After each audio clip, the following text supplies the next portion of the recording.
भाई जो गुरु बचन पे डट गे कट गे फंद। आगे परमेश्वर हमें क्या बता रहे हैं? ये संसार समझदा नाही कहंदा शाम दोपहरे नू गरीब दास ये वक्त जात है रोगे इस पहरे नू।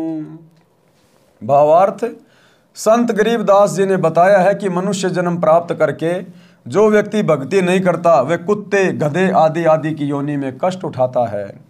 कुत्ता रात्रि में आसमान की ओर मुख करके रोता है। इसलिए गरीबदास जी ने बताया है कि ये मानव शरीर का वक्त एक बार हाथ से निकल गया और भक्ति नहीं की तो इस समय इस पहरे को याद करके रोया करोगे। फिर रात्रि में कुत्ता कभी कभार ऊपर को मुंह करके रोता है, क्योंकि आत्मा तो परमात्मा की है, चाहे कुत्ते के शरीर में हो, चाहे गधे के शरीर में, चाहे इंसान के शरीर में।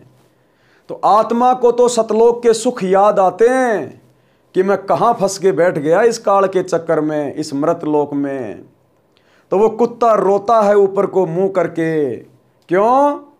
क्योंकि अब वो सोच रहा है कि मैंने वो समय गवा दिया, वो अनमोल समय गवा दिया जब मुझे कभी कभार परमात्मा ने मनुष्य जन्म दिया था मेरे पे प्रसन्न होके कि बेटा तेरे को मनुष्य जन्म दे रहा हूँ, नीचे धरती पे जाना तेरा सौभाग्य।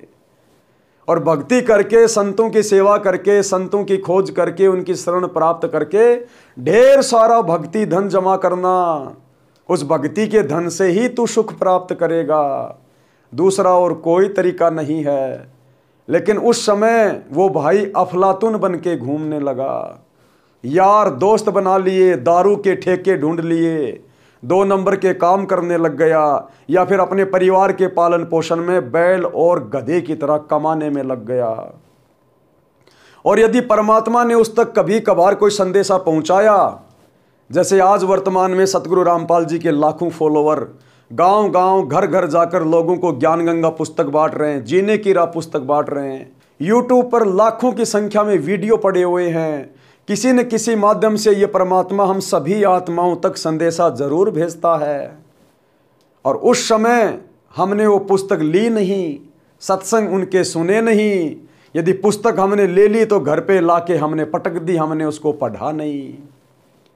और फिर ये शरीर छूट जाता है एक दिन, क्योंकि इसका कोई भरोसा नहीं है। जब तक हम सतगुरु की शरण में नहीं आएंगे हमारी मौत का भी कोई भरोसा नहीं है। कब ये श्वासें समाप्त हो जाएंगी? ये श्वासें यदि ट्रेन में बैठे बैठे समाप्त हो गई तो वही शरीर छूट जाएगा। चलते चलते श्वासें समाप्त हो गई तो वही शरीर छूट जाएगा। जिस प्रकार मोबाइल की बैटरी समाप्त होते ही तुरंत आपका मोबाइल बंद हो जाता है, आप चाहे किसी से वीडियो कॉल कर रहे हैं, चाहे किसी से बात कर रहे हैं, जैसे ही बैटरी डिस्चार्ज हुई तुरंत आपकी सारी सुविधा बंद हो जाएगी। ठीक इसी प्रकार जिस दिन हमारी ये श्वासें समाप्त हो जाएंगी जो गिन के हमें परमात्मा ने दी हैं, उस दिन हम चाहे रिश्तेदारी में हैं, चाहे अपने घर पे हैं, चाहे अपने काम धंधे पे हैं, चाहे बस में हैं, उसी समय ये शरीर छूट जाएगा, ये डेड बॉडी बन जाएगा। तो भाई और बहनों, समय रहते सतगुरु रामपाल जी की पुस्तकें पढ़ना शुरू करें, सतगुरु रामपाल जी के यूट्यूब पर सत्संग सुनना शुरू करें।